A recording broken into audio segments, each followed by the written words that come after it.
anak-anak belum tahu mengapa saya memanggil anak-anak semua ke dalam ruangan ini ya? Iya, Ibu. Oke, apakah anak-anak semua sudah makan? Sudah. Alhamdulillah. Jadi sebelum kita memulai kegiatan pada hari ini, alangkah baiknya kita memulai dengan berdoa. Teman-teman mungkin ada yang ingin memimpin doanya? Saya. Oke, silakan. Oke, baik teman-teman, sebelum kita mulai kegiatan hari ini, kalau kita berdoa dimulai. Berdoa selesai. Terima kasih Nak.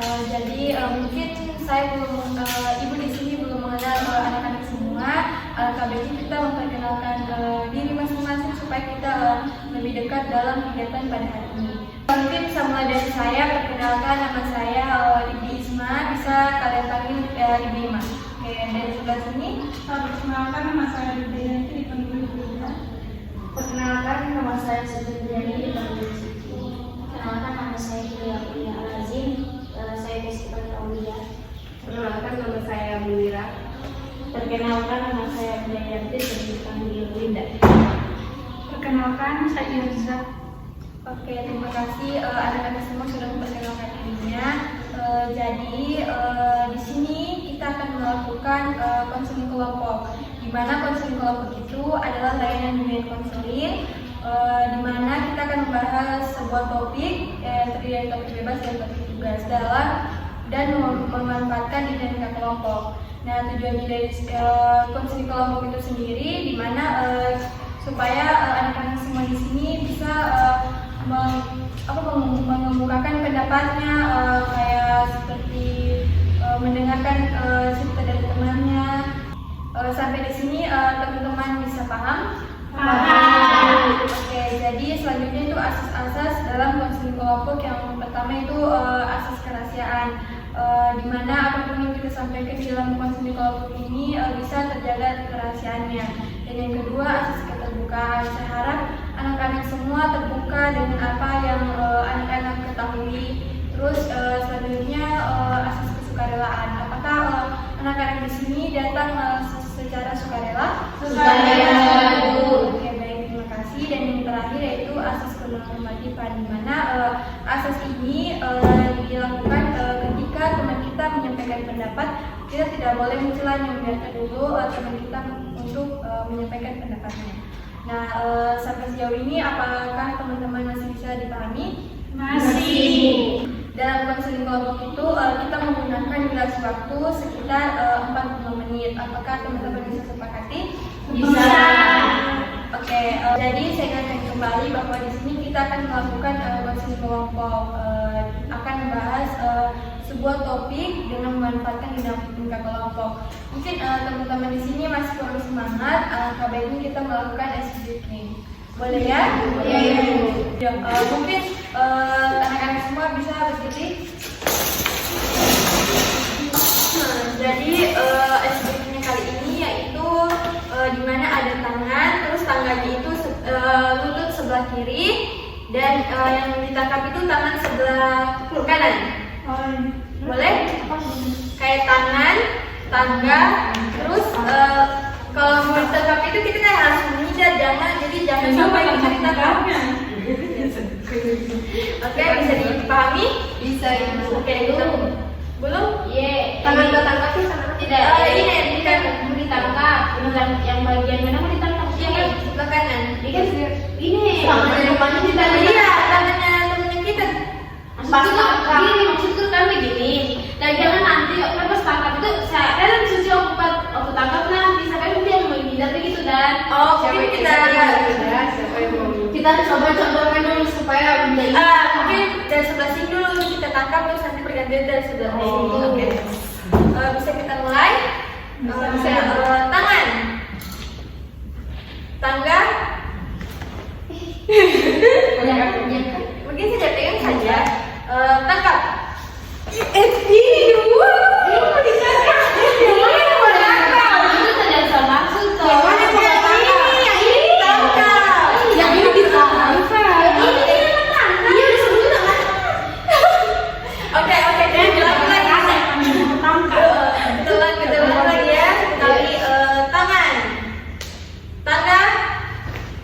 Tangkap.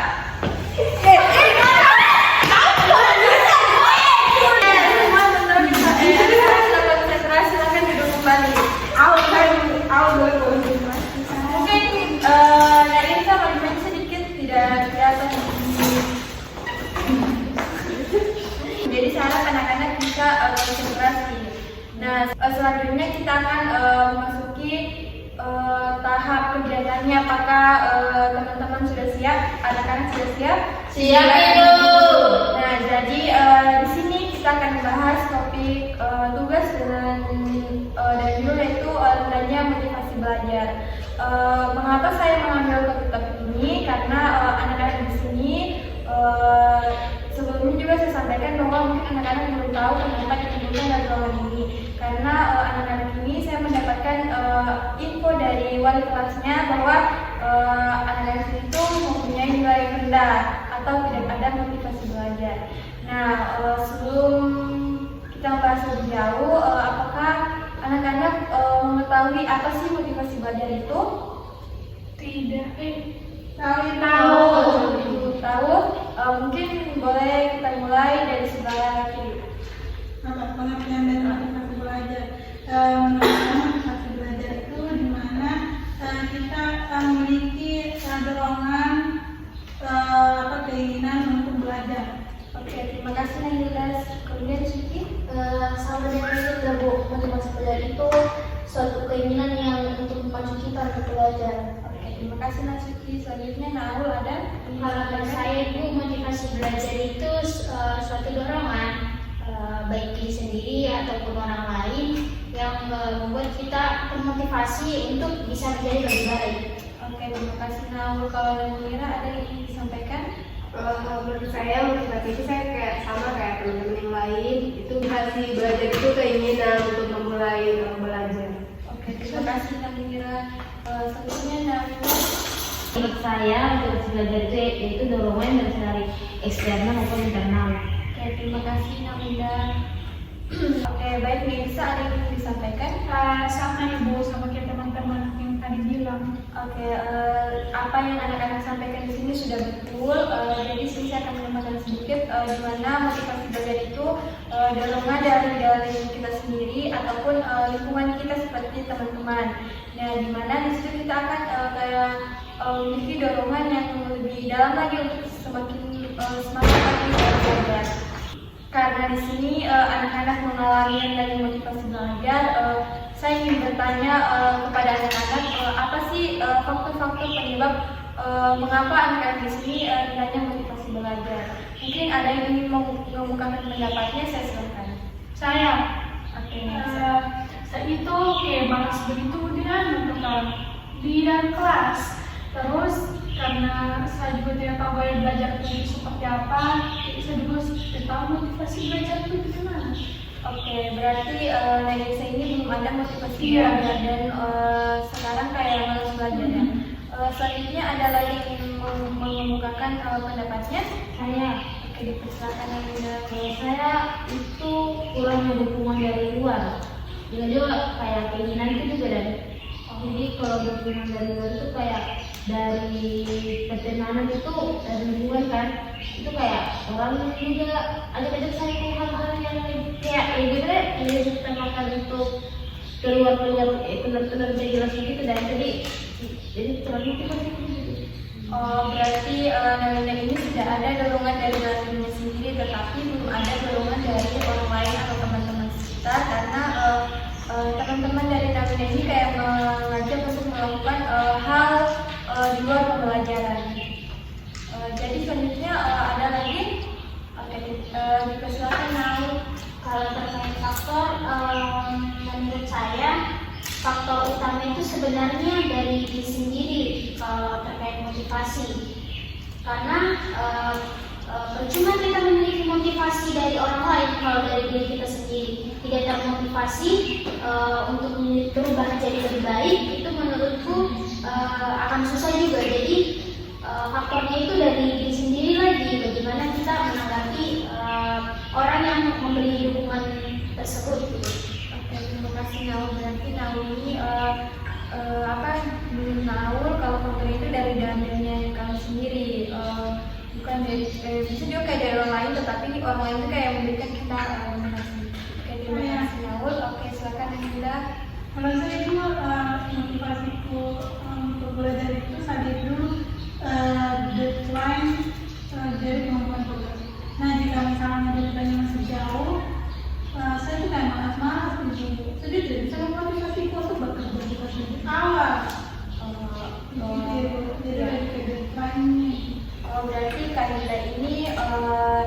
lebih ke mengejar deadline-nya. Kalau masih jauh waktu pengumpulan tugasnya, masih lama juga untuk mengerjakannya, dan kita juga kurang motivasi belajarnya. Nah, itu tadi beberapa faktor yang teman-teman kalian sampaikan mengenai motivasi belajar. Nah, itu tadi faktor yang dikemukakan oleh anak-anak semua. Semoga sampai di sini bisa dipahami ya tentang faktor dan pengertiannya. Oke, terima kasih. Jadi selanjutnya kita akan membahas pada apa sih yang biasa yang anak-anak lakukan jika tidak ada motivasi belajar di dalam kelas. Seperti contohnya itu melamun, sering keluar. Saya itu biasa bermain sama teman sebangkuku, bercerita-cerita, tidak memperhatikan guru, biasa juga jadi tutorial pada kantin.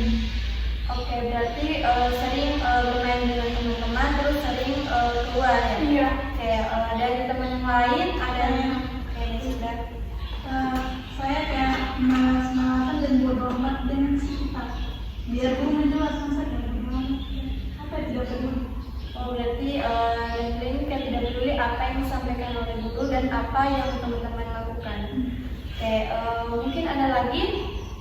Nah, jika tidak ada, itu tadi beberapa contoh yang dikemukakan oleh anak-anak sekalian, di mana biasa dari Nairsa, kalau Nairsa itu sering keluar di kelas, sering juga bercerita dengan teman saat gurunya menjelaskan. Dan Nahilda sendiri yaitu tidak peduli dengan lingkungan sekitar, seperti apa yang dijelaskan dan apa yang teman-temannya lakukan.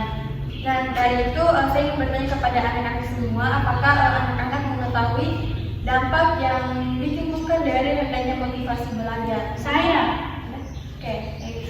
Saya itu biasa di dalam kelas jadi tidak mengerti dengan yang dijelaskan guru, terus ada tinggal mata pelajaran, teman-teman yang lain sudah paham, terus saya tidak ada paham. Terima kasih Nisa. Mungkin ada yang lain? Kalau misalkan motivasi belajar itu mungkin dampaknya kita tidak semangat untuk belajar, tidak ada keinginan untuk belajar. Jadi dampaknya itu bakal bikin kita bermalas-malasan, membuat kita tidak peduli sama tugas dan membuat kita ketinggalan sama mata pelajaran. Terima kasih Naul. Kalau dari yang lain tidak ada ya? Sama. Berarti itu tadi beberapa dampak yang dikemukakan oleh anak-anak semua. Yang pertama itu dampak yang dijelaskan Nisa, seperti ketinggalan mata pelajaran. Kalau Naul tadi dampaknya itu malas untuk mengerjakan tugas. Selanjutnya kita akan membahas tentang bagaimana cara mengatasi dari rendahnya motivasi belajar. Mungkin saya harap teman-teman bisa mengemukakan pendapatnya masing-masing supaya saya bisa menyampaikan kepada wali kelasnya. Mungkin yang kita dulu. Kalau saya melihat teman-temanku yang rajin, teman-temanku yang habis, saya biasa termotivasi dari dulu. Misalnya saya ada lihat story teman yang kerja tugas, langsung secara tidak langsung tiba-tiba langsung saya buka laptop langsung kerja tugas begitu. Oke, berarti yang jelas cara mengatasinya itu melihat teman-teman supaya lebih termotivasi lagi dan ada dorongan untuk mengerjakan tugas. Iya. Kalau Nasri sendiri? Saya hampir sama-sama Hilda sih, khususnya saya lebih kerja sama dengan temanku dan bekerja kelompok dan mungkin kerja sama-sama supaya motivasi untuk belajar itu ada kalau kita sama teman-teman. Sama ya dengan yang Hilda, harus ada motivasi dulu dari orang yang lain. Kalau Naul sendiri? Kalau saya Ibu, cara mengatasi rendahnya motivasi belajar itu dari diri saya sendiri, karena kita tidak perlu mencari orang yang memotivasi diri sendiri kalau kita belum bisa memotivasi diri sendiri. Jadi kalau saya sendiri lebih ke saya memotivasi diri sendiri. Kalau orang lain bisa, berarti saya juga bisa. Oke, berarti Naul melihat orang lain, kalau orang lain itu bisa, berarti Naul juga harus bisa. Kalau Naul Kalau saya saya lebih berkumpul sama orang yang sering belajar. Jadi secara tidak langsung juga saya itu pasti bisa termotivasi untuk belajar.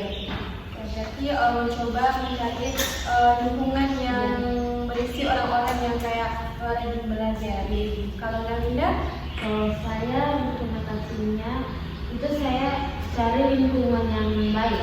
Maksudnya lingkungan yang bagus itu kan cari lingkungan yang kayak orang-orang yang rajin belajar, yang juga kita orang gitu. Terima kasih Nalinda. Kalau Nailisa? Nah, kalau saya mau cari tahu dulu gaya belajar itu seperti apa. Terus saya mau berteman dengan orang-orang yang pintar dan rajin biar saya ikut termotivasi. Oke, terima kasih Nailisa. Jadi jawaban dari anak-anak semua di sini berarti rata-rata itu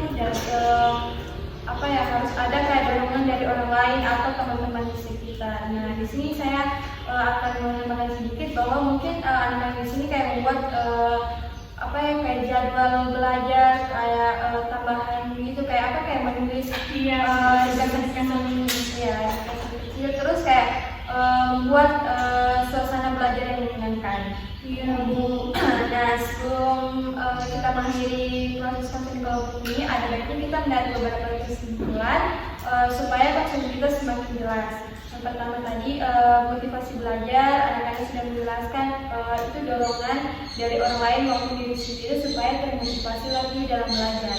Nah, selanjutnya itu faktor-faktor. Nah, faktor-faktor itu biasa kayak dari gurunya sendiri, terus dari diri sendiri dan lingkungan sekitar. Nah, dampak yang anak-anak rasakan itu seperti memiliki nilai yang rendah dan membuat malas dalam belajar. Dan yang terakhir tadi yaitu cara mengatasinya. Anak-anak mempunyai cara sendiri untuk mengatasi permasalahan tersebut. Nah, berhubung waktu sudah mau habis, saya ingin mendengar pesan dan kesan anak-anak semua dalam melakukan proses konseling kelompok pada hari ini. Mungkin kita mulai dari Nailisa dulu. Kesan saya itu, saya sangat senang ikut konseling kelompok hari ini. Saya bisa tahu cara mengatasi malas belajar begini. Terus kesan saya untuk teman-teman yang kayak seperti saya juga, kita lebih semangat lagi. Oke, selanjutnya Nalinda. Kalau dari saya, kesan saya sangat senang mengikuti kegiatan ini karena saya bisa tahu dampaknya apa saja. Saya juga tadi kesenangannya dapat bercuma pendapat. Oke, terima kasih Nalinda. Selanjutnya Namira. Kesan saya mengikuti kegiatan ini, saya sangat senang.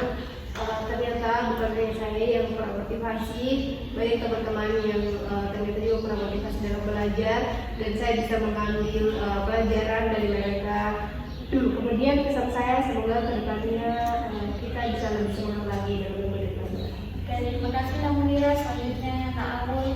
Kalau saya untuk kesannya hari ini itu saya senang mengikuti konseling kelompok hari ini karena saya bisa lebih termotivasi lagi untuk bisa lebih baik ke depannya, baik itu dalam segi akademik maupun yang lainnya. Kalau pesan saya untuk teman-teman,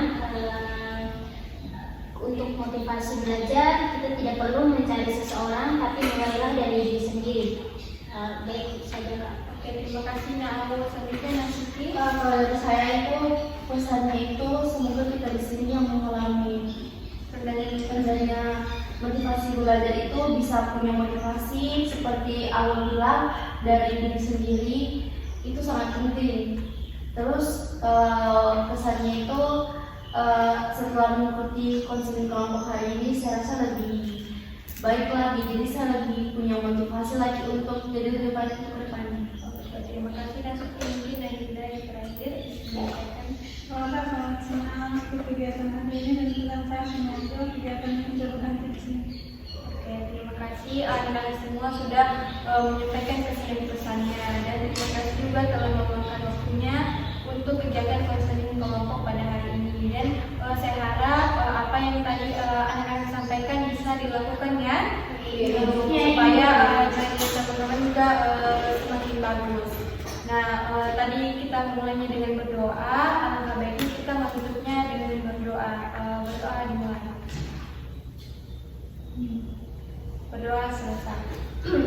Sekali lagi saya ucapkan terima kasih kepada anak-anak semua sudah datang dalam konseling kelompok pada hari ini. Dengan berakhirnya konseling kelompok ini kita ucapkan alhamdulillah. Assalamualaikum warahmatullahi wabarakatuh. Waalaikumsalam